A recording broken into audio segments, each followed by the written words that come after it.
Pues ya síguele, ya van entrando ahí poco a poco, Castión. Bueno, muy bien. Bueno, entonces les decía, lo más importante sobre todo, bueno, algo muy característico en este tipo de imágenes es toda la circulación colateral que se va a ver. Entonces, eso nos habla de un síndrome de vena cava superior y ya nos hablaría de un tumor en el estadio T4.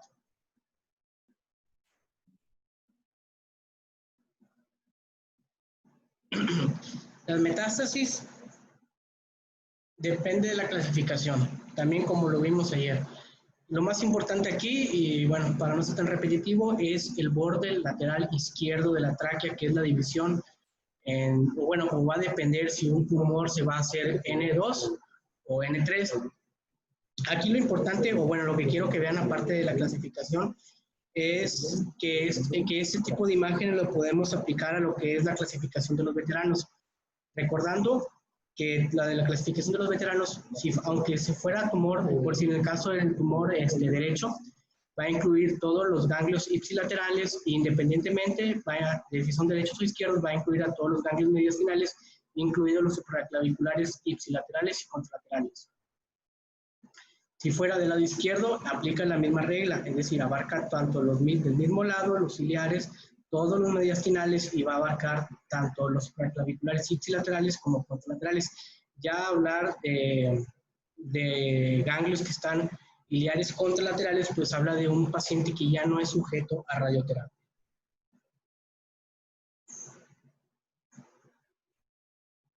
Y bueno, estos ejemplos nos sirven para como adaptar lo que son la clasificación de lo que es principalmente TNM, porque ya vimos que los ganglios principalmente se van a hacer, casi engloban a la mayoría de todos los ganglios.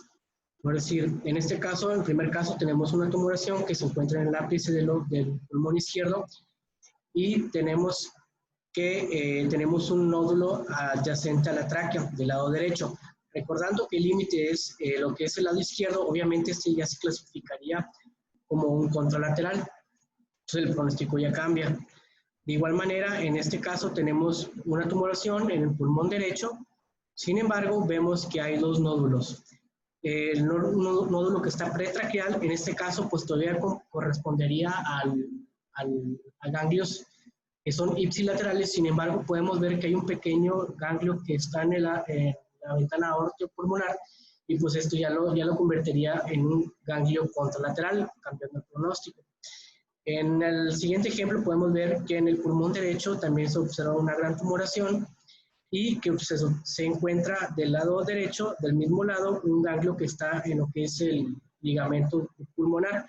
Entonces, esos todavía se consideran como ipsilaterales. Y por último, a pesar de que no vemos la lesión, podemos ver lo que es un ganglio a nivel supraclavicular. Estos son importantes porque, como le dijimos, la clasificación de los veteranos, todos estos los abarca como locales. Pero en la clasificación ya de TNM, pues son importantes porque se clasifican como tumores irresecables. Y pues las metástasis, pues nos vamos a subclasificar si está si no hay metástasis, si hay metástasis a lo que es el pulmón contralateral, si hay una sola metástasis extratorácica o múltiples metástasis extratorácicas. Mencionaba que es muy importante que se mencionen en los reportes de radiología la cantidad y el sitio de metástasis. No afecta tanto el sitio de metástasis, lo que más afecta es la cantidad de las mismas. También es importante observar lo que son las metástasis a lo que es pleura. Por si tenemos este primer ejemplo, donde podemos ver que en esta tomografía axial computarizada, en fase contrastada, podemos ver que hacia el pulmón derecho hay un gran derrame pleural. Y dependiendo de bueno, o al menos en la misma topografía, se observan 3 imágenes que presentan una mayor captación de contraste. Estos son en relación a lo que son implantes pleurales. Entonces, estos ya se consideran como lesiones metastásicas. Mencionaba que a pesar de que no es tanto de nuestra área, es importante apoyarnos en lo que son los estudios PET, porque podemos ver estos 2 ejemplos en los que son imágenes de tomografía contrastada en planos axiales con ventana para mediastino, donde podemos ver, en primer lugar, que es una gran lesión que está en el pulmón derecho con un escaso derrame pleural ipsilateral, y en la tomografía de abajo también podemos ver un pequeño nódulo, una pequeña lesión tumoral un escaso derrame pleural que se puede decir que es laminar. Sin embargo, podemos ver que en estos mismos casos hay pequeñas imágenes que son de mayor densidad o que presentan una mayor captación de contraste que se ven de manera sutil. Sin embargo, tras realizar un estudio PET se observa que tienen una captación importante del radio trazador. Entonces eso nos hablaría pues ya de una enfermedad metastásica y hay que poner mucha atención a esto.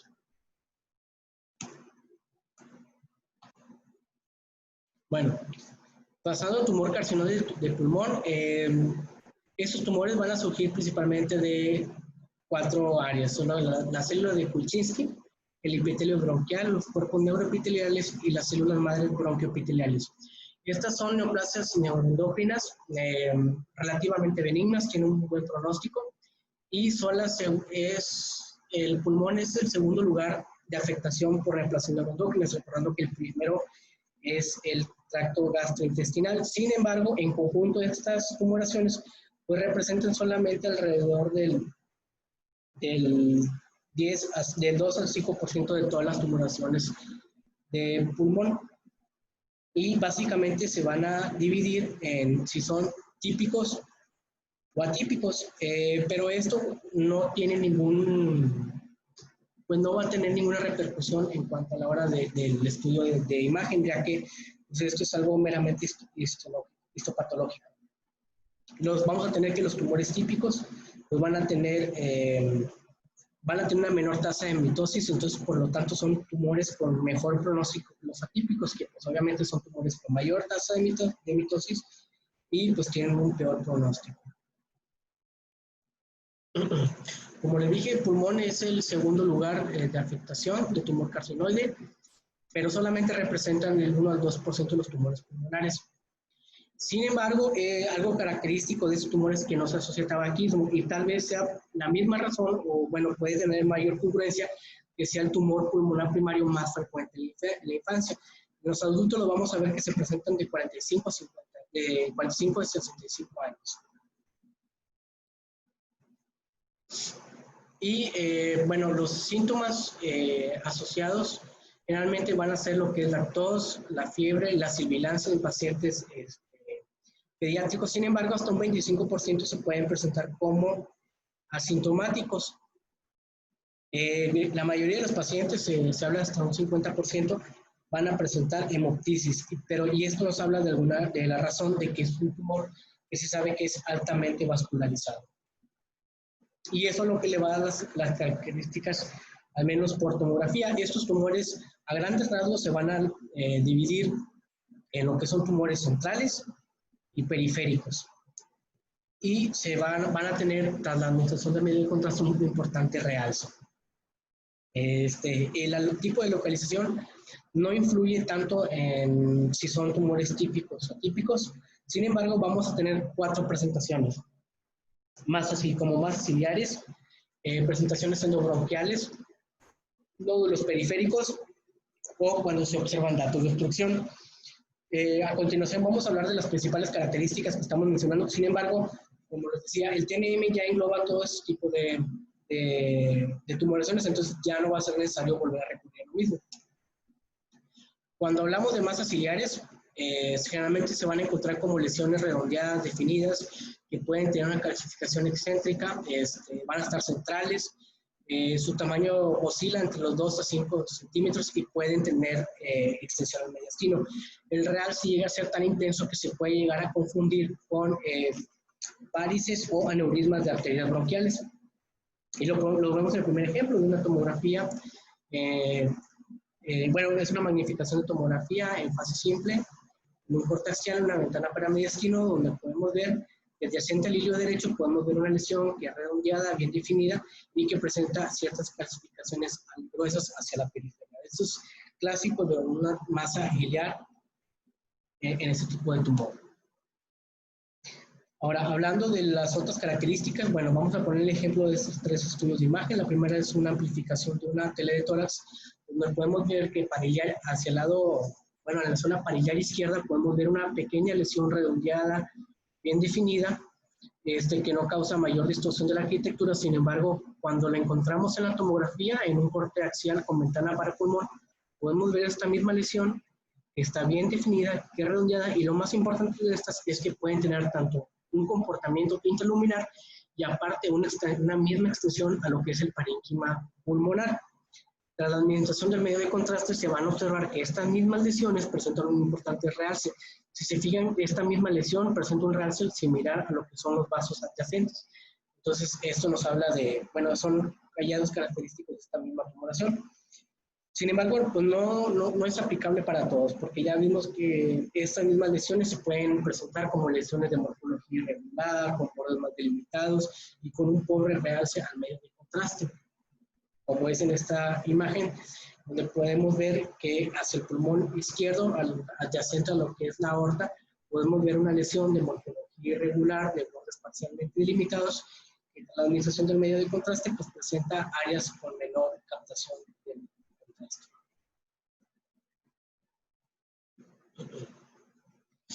Los nódulos bronquiales, cuando se presentan como nódulos bronquiales, generalmente estos van a tener, o bueno, van a presentar lo que es el signo del iceberg.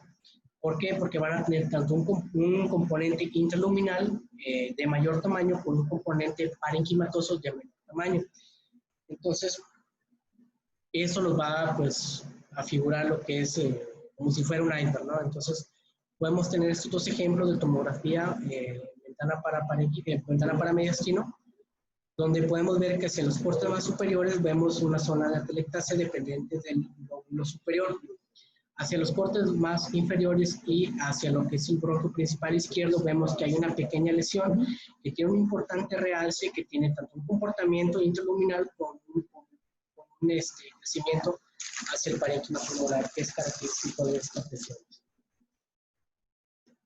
Es importante también que el tamaño, ya que se sabe que las lesiones de menor tamaño van a tener un comportamiento solamente intraluminal, como es en este caso de esta tomografía en corte axial en ventana para parénquima pulmonar, donde podemos ver que dependiente del bronquio principal izquierdo hay una lesión que ocupa casi la totalidad de su luz en relación a un tumor carcinoide. Como vemos, esta misma lesión se comprueba en el estudio de histopatológico. Sin embargo, lo más importante pues, es que no tiene una extensión al mismo parénquima, es solamente intraluminal. Los hallazgos relacionados con la obstrucción van a ser principalmente tres. Es la formación de mucoceles por la misma obstrucción que causa el tumor, el efecto válvula que va a dar zonas con atrapamiento aéreo y por ende pues mayor disminución de la densidad, o como atelectasia neumonitis obstructiva, que son pues, prácticamente iguales o muy similares a las que ya hemos visto en las patologías pulmonares.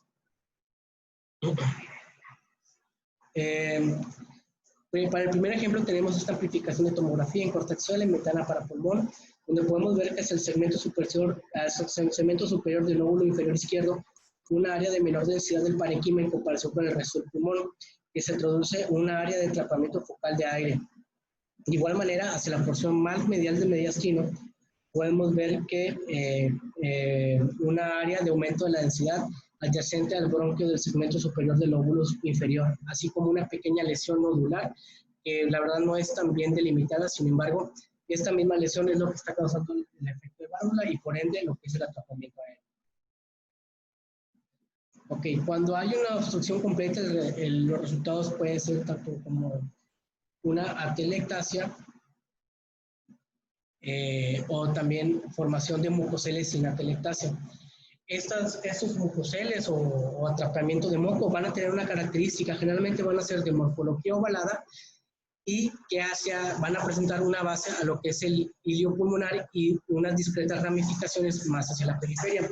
El ejemplo que tenemos son estas tres imágenes. La primera es una radiografía, una teletórax, una magnificación, donde podemos ver hacia el ilio derecho una imagen de mayor aumento de la opacidad, que está bien delimitada, que tiene hasta cierto punto una morfología ovalada, que vemos que la parte más ancha se encuentra dirigida hacia el ilio y presenta unas ciertas partes ramificadas hacia lo que es la periferia pulmonar. Se comprueba en esta tomografía, en lo que es el de corte axial en ventana para mediastino, donde podemos ver la misma lesión que presenta una morfología ovalada que la base se observa que apunta hacia lo que es el hilio y presenta discretas ramificaciones hacia lo que es la periferia.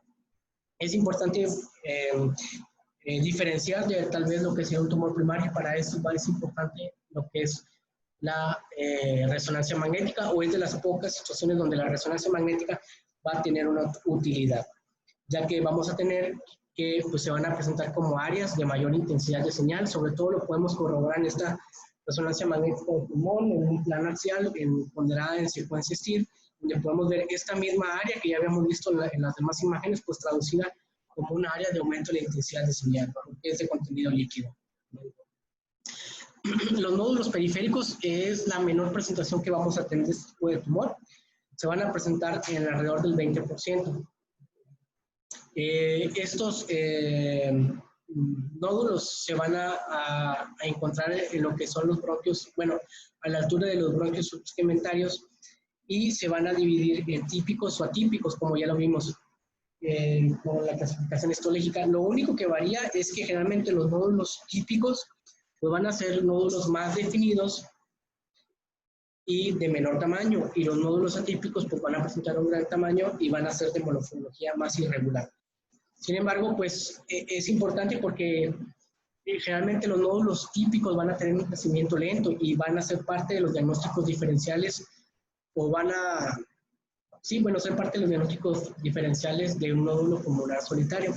Lo podemos ver en estas imágenes de tomografía en corte axial de ventana para pulmón, donde podemos observar un pequeño nódulo, de primeros de bordes bien delimitados, redondeados. Vemos que tiene un tamaño relativamente pequeño, que no causa distorsión de la arquitectura, y otros nódulos de similares características en lo que es el pulmón izquierdo, a lo que es en la altura del hilio pulmonar.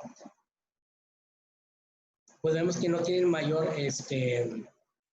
pues ninguna otra característica. Como les digo, son diferenciales de los nódulos pulmonares solitarios.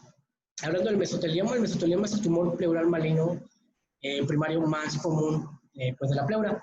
Va a surgir de las células mesoteliales y se va a dividir principalmente en tres: en el tipo epitelial, el sarcomatoide y en una mixta. Obviamente la mayor afectación a la pleura se va a dar por lo que son las metástasis, como ya lo dijeron. Y hay ciertas características que nos van a ayudar a diferenciar uno de otro, que eso lo vamos a ver más adelante. El mesotelioma como tal es más frecuente en hombres, en una relación de 4:1 con las mujeres. Se sabe que lo que es la pleura derecha va a ser mayormente afectada que la izquierda, y se va a dar principalmente por lo que es por una exposición al asbesto. Es importante recordar que la exposición o la latencia puede durar hasta 50 años sin presentar ningún síntoma. Los síntomas, pues principalmente son dolor torácico, disnea, disfagia, y va a haber derrame pleural. El derrame pleural se va a presentar hasta en un 95% de los casos. También la disminución del volumen pulmonar, así como puede haber también un síndrome de vena cava superior, así como un taponamiento cardíaco. Sin embargo, lo más característico es el engrosamiento pleural y el derrame. Las vías de diseminación de ese tipo de tumor va a ser una afectación directa a las estructuras adyacentes, puede ser una afectación hematógena, o puede haber una afectación linfática. La característica de la linfática en este caso es que, bueno, cuando hay afectación a lo que es la pleura visceral, va a seguir las mismas vías de diseminación de lo que es el pulmón normal. Sin embargo, cuando hay afectación a la pleura parietal va a ser diferente, porque va a influir la localización del tumor. Es decir, la pleura parietal anterior va a drenar a lo que son los ganglios de la cadena mamaria interna, y la pleura parietal posterior va a drenar en los ganglios extrapleurales, sobre todo a lo que son los ganglios que pueden estar intercostales a nivel de las cabezas de las costillas. Las metástasis hematógenas pueden ser comunes y pueden afectar lo que es pulmón, ganglios linfáticos, vaso, hígado y glándulas suprarrenales. Las características por imagen, bueno, principalmente en la radiografía vamos a ver una normalidad pleural. Generalmente, como le dijimos, va a ser unilateral, de preferencia del lado derecho. El derrame pleural es sumamente común, hasta el 95%, y obviamente por las características del tumor, pues va a haber lo que es un colapso del pulmón. Las placas pleurales pueden estar presentes y puede haber un ensanchamiento mediastinal, así como reacción perióstica por la afectación a lo que es el hueso. En la tomografía, pues va a ser mayor delimitable este tipo de lesiones y lo vamos a ver como engrosamientos pleurales. Es importante saber que el engrosamiento de este tipo tiene que ser de forma generalizada y va a ser mayor a 1 centímetro. También puede tener engrosamientos nodulares, sin embargo, esto es más característico de alguna lesión metastásica. Y puede haber también afectación a lo que son los septos y las fisuras. Es importante la tomografía también para evaluar la cantidad de derrame, porque entre mayor cantidad de derrame se habla de mayor porcentaje de que sea un tumor primario de la pleura. Es también importante evaluar mediante este tipo de imágenes lo que son las afectaciones al diafragma. Y pues cómo se evalúa eso mediante los planos grasos. La preservación de los planos grasos es lo que nos va a ayudar a diferenciar entre ciertos estadios de ese tumor. La resonancia magnética principalmente se usa para diferenciar las invasiones a lo que es el diafragma y los tejidos blandos de las paredes costales. Característicamente, este tumor va a ser discretamente mayor hiperintenso en T1 y de mayor intensidad en T2 respecto a los músculos de la pared torácica, y obviamente pues va a tener un realce medio de contraste. Pues bueno, hablando del TNM, específicamente lo que nosotros podemos evaluar, me voy a centrar en lo que son el T1, en lo que va a ser una invasión a lo que es la pleura visceral o parietal y principalmente hacia el lado mediastínico diafragmático.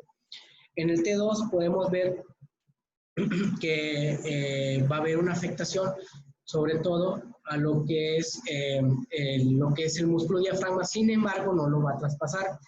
También en el T2 va a haber una afectación a lo que es el parénquima pulmonar subyacente a lo que es la misma lesión.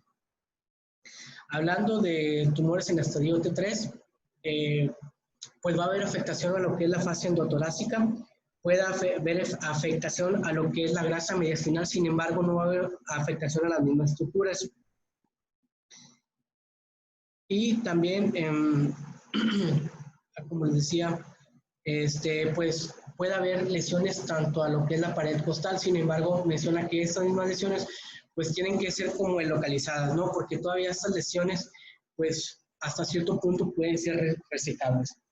Es importante saber que en este tipo de estudios o cuando se diagnostica mediante biopsia, este tumor tiene mayor tendencia a la diseminación en los trayectos donde se hace la biopsia. Entonces, es muy común que en estos sitios se encuentren metástasis o que para evitar estas mismas situaciones, pues se dé radioterapia de manera paliativa.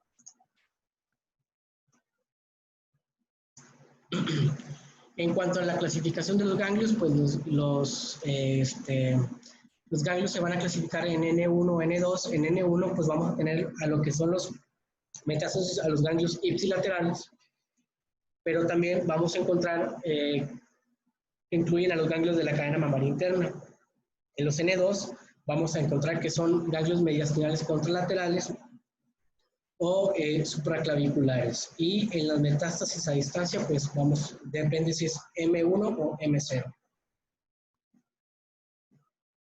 Ejemplificando lo que es un estadio T1, podemos ver estas dos imágenes. La primera es una radiografía, una teletórax, donde podemos ver que hacia el pulmón izquierdo presenta una disminución generalizada de su volumen.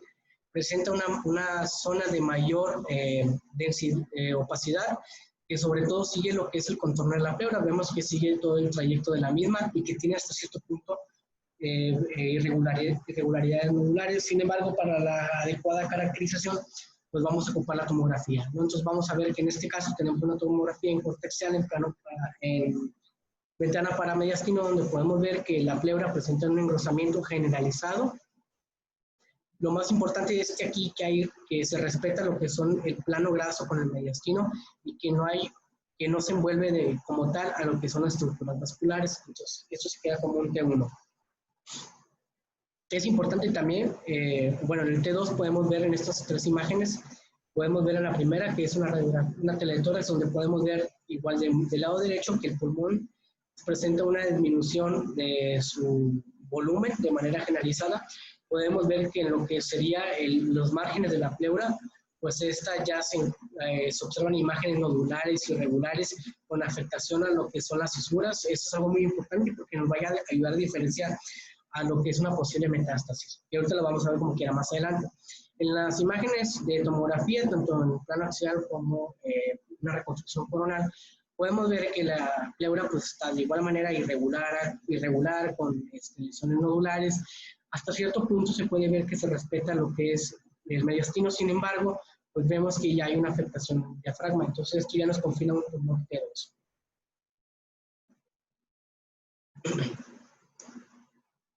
En este caso, para un T3 tenemos lo que es una tomografía en corte axial en ventana paramediastino, donde podemos ver de igual manera la pleura que está pues, engrosada de manera generalizada, tiene bordes irregulares, nodulares. Sin embargo, importante revisar que pues, no hay afectación, aparentemente no hay afectación a hueso, pero sí hay afectación a lo que es la grasa mediastinal. Importante, como esta estructura no es, como la tráquea en este caso, no está rodeada en más del 75%, no podemos hablar de un tumor T4. Entonces, es importante saber que el corte de la circunferencia es alrededor del 75%. Bueno, hablar de un tumor T4, como ya lo dijimos, es afectación no solamente al diafragma, sino es transdiafragmática, que afecte ya lo que es el peritoneo. ¿Y cómo lo vamos a revisar eso? Pues cuando hay una pérdida total de las interfaces entre el diafragma y el hígado.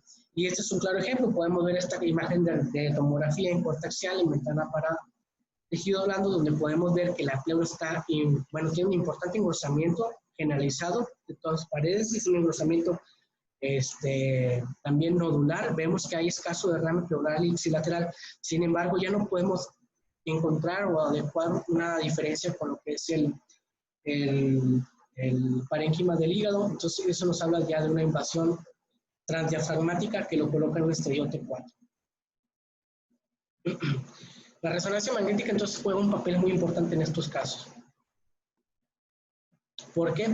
Porque nos va a ayudar a diferenciar de la posible afectación a lo que son las estructuras de la caja torácica.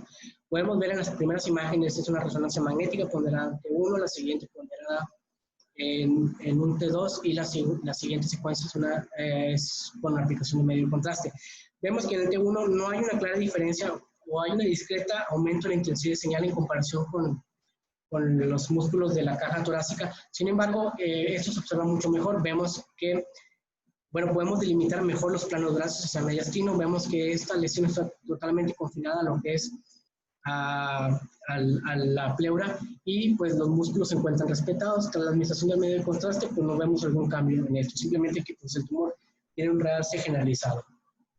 Importante observar cómo esta misma lesión, cuando se respeta lo que son las superficies diafragmáticas. Y lo vamos a ver como una línea hipointensa, delgada, que va a ser continua, como en estas dos imágenes de resonancia magnética, tanto plano coronal con un corte en un plano sagital, donde podemos ver que la pleura tiene un engrosamiento generalizado. Podemos ver que la tumoración de mayor tamaño se encuentra hacia lo que es el ápice. Sin embargo, esta línea hipointensa que sigue superior al hígado nos habla de que hay una preservación del diafragma, entonces eso cambia mucho los estadios. De igual manera, cuando se aplica medio de contraste, podemos ver que presenta un realce generalizado.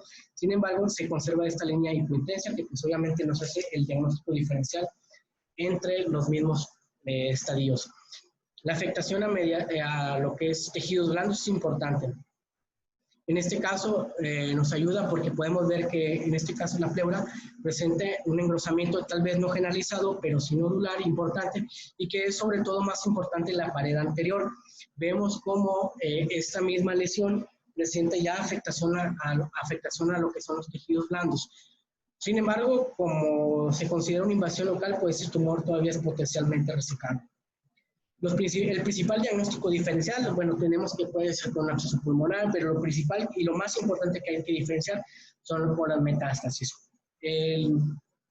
Generalmente, si se revisa la bibliografía, son pocas las diferencias que hay para hacer entre uno y otro. Sin embargo, lo que más nos hacía énfasis es el engrosamiento circunferencial. Un engrosamiento circunferencial mayor a 1 centímetro, así como afectación a los septos o las fisuras, y la afectación a lo que es la pleura diafragmática, nos va a hablar más ya de un tumor primario. Sin embargo, un engrosamiento pleural nodular que sea focal, que haya afectación a ganglios mediastinales y biliares, pues nos puede hablar más de una metástasis. Y eso es importante, ¿por qué?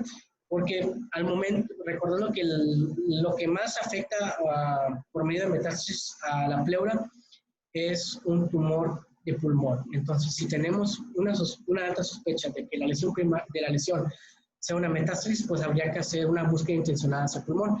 Y lo podemos ver en estas dos imágenes comparativas de tomografía, donde podemos ver que están las primeras en ventana para mediastino, las segundas en ventana para pulmón, están contrastadas. Podemos ver que la primera, la lesión de la pleura, pues es circunferencial, es nodular, es generalizada, presenta respeta lo que son los planos grasos de mediastino. Vemos como en cortes más inferiores pues presenta afectación a lo que son las fisuras. Sin embargo, en lo que es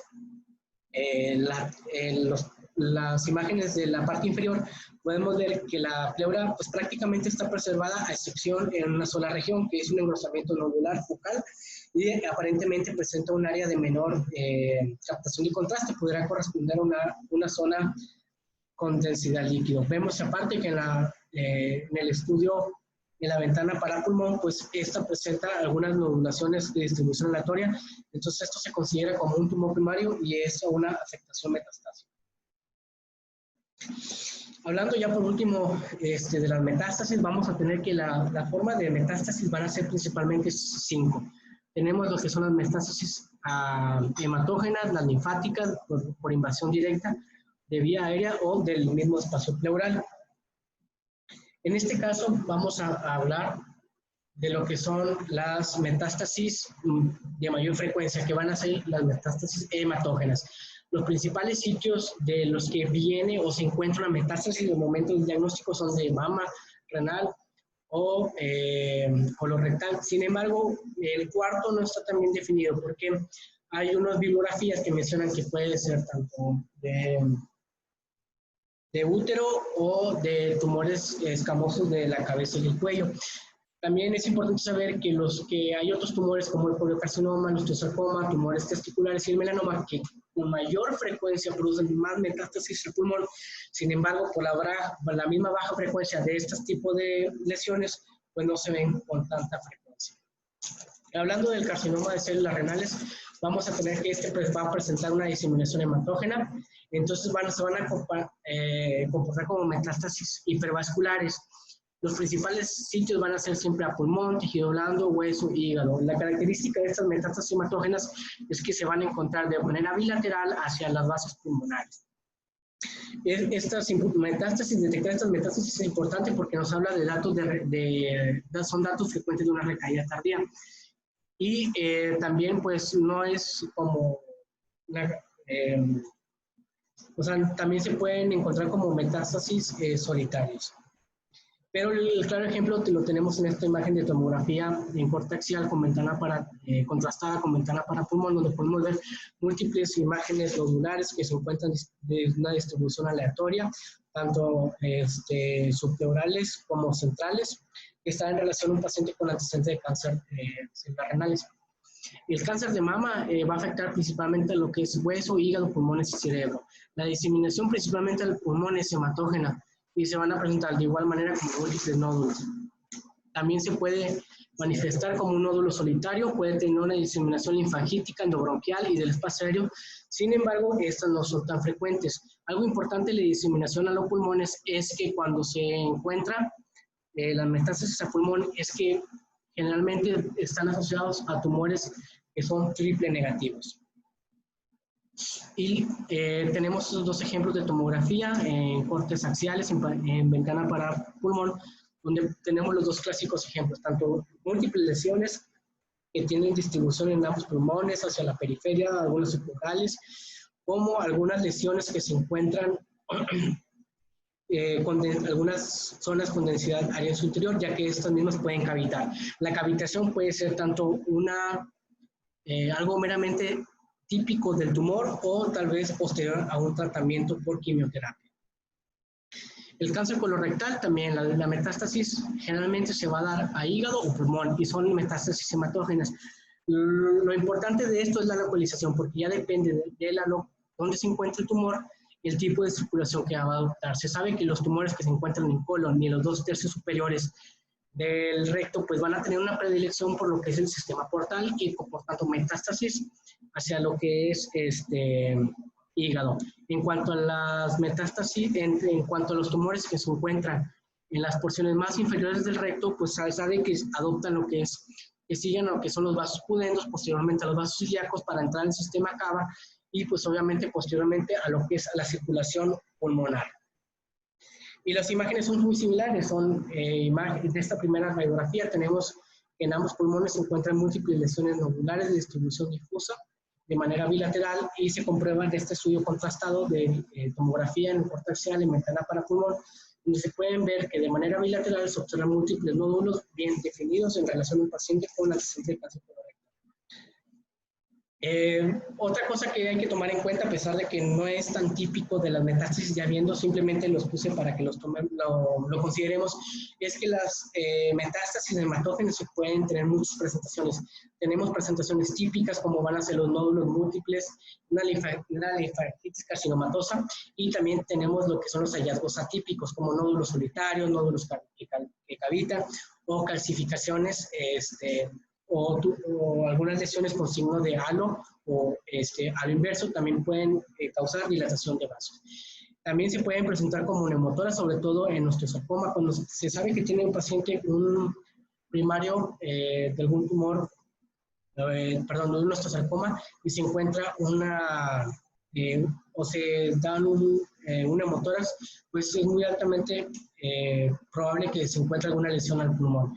También tenemos lo que son las metástasis endobronquiales, el patrón del espacio aéreo, que ya lo vimos como es de la forma lipídica, y también tenemos lesiones no malignas, como son, recordemos que los tumores de células gigantes, los miomas uterinos también pueden dar metástasis pulmonares, o las metástasis estériles, es decir, cuando hay un